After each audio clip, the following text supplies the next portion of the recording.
யூடியூப்ல vlog videos அப்படின்றது ரொம்ப ட்ரெண்டிங்கான விஷயம். பட் ஆனால் அந்த மாதிரியான vlog வீடியோஸை கிரியேட் பண்ணுறதுக்கு நிறைய எஃபர்ட்ஸ் நீங்கள் வந்து போட வேண்டியதாக இருக்கும். எக்ஸாம்பிள், ஒரு வீடியோவை ஷூட் பண்ணுறதுலேருந்து அதுக்கான எடிட்டிங் ப்ராசஸ் வரைக்கும் எல்லாமே வந்து ரொம்ப டிஃபிகல்ட். மெயினாக எனக்கு தெரிஞ்சு எடிட்டிங் ப்ராசஸ் இன்னுமே வந்து டிஃபிகல்ட்டாக இருக்கும். ஸோ இன்னைக்கு வீடியோவில் வந்துட்டு ஒரு சில டிப்ஸ் அது மாதிரி வந்து நம்ம பார்க்க போகிறோம். இதெல்லாம் நீங்கள் வந்துட்டு உங்களோட வீடியோஸில் ஆட் பண்ணீங்க அப்படின்னா கண்டிப்பாக உங்களோட வீடியோஸோட குவாலிட்டி வந்துட்டு இன்னும் இன்க்ரீஸ் ஆகும். அது மட்டும் இல்லாமல் நீங்கள் சொல்ல வர கண்டென்ட்டும் இன்னும் தெளிவாக வந்துட்டு பீப்புள் கிட்ட போய் ரீச் ஆகும். ஸோ அதனால் இந்த வீடியோவை ஸ்கிப் பண்ணாமல் ஃபுல்லாக பாருங்க. வாங்க இன்னைக்கு வீடியோக்குள்ள போகலாம்.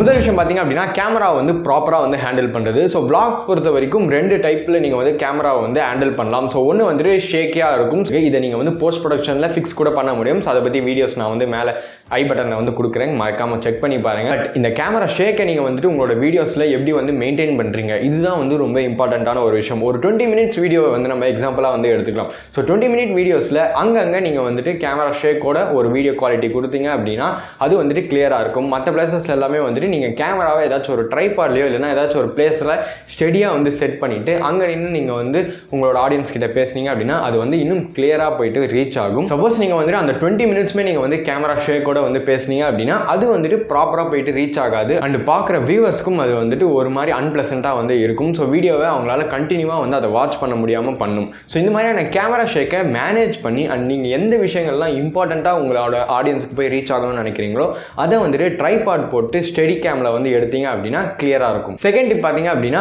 பீரோல்ஸ். நீங்கள் வந்துட்டு ஏதாச்சும் ஒரு பிளேஸில் நின்றுட்டு ஏதாச்சும் ஒரு விஷயத்தை பற்றி மென்ஷன் பண்ணுறீங்க அப்படின்னா கண்டிப்பாக வந்து அந்த ப்ராடக்ட் இல்லைனா அந்த பிளேஸை பற்றின ஒரு பீரோல் ஷாட் கண்டிப்பாக இருக்கணும். ஸோ இது வந்துட்டு உங்களுக்கு எடிட்டிங் டேபிளுக்கு வரப்போ தான் வந்து உங்களுக்கு ரொம்ப ரொம்ப யூஸ்ஃபுல்லாக இருக்கும். ஏன்னா முன்னாடி வீடியோவில் சொன்ன மாதிரி தான் ஜஸ்ட் ஸ்டெடி ஷாட் அது மட்டும் இல்லாமல் உங்களோட கேமரா ஷேக்கி வீடியோ. ஸோ இந்த மாதிரியான வீடியோஸ் மட்டுமே இருந்தால் பத்தாது.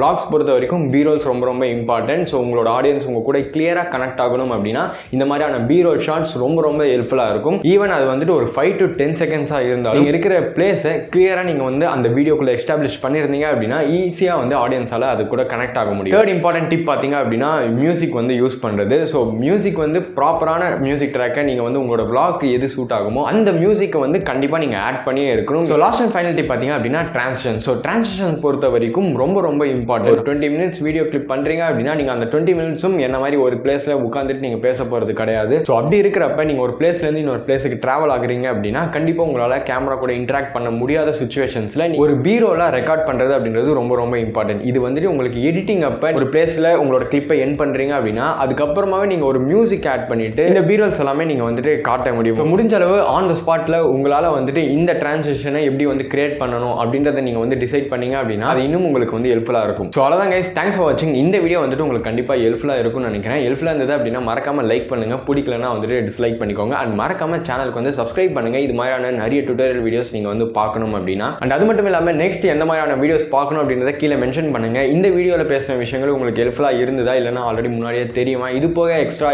டிப்ஸ் ஏதாச்சும் இருக்குது அப்படின்னா கீழே கமெண்ட் செக்ஷனில் வந்து மென்ஷன் பண்ணுங்கள். ஸோ அகைன் இன்னொரு வீடியோவில் உங்களை மீட் பண்ணுறேன். தேங்க்ஸ் ஃபார் வாட்சிங் கைஸ், பாய்.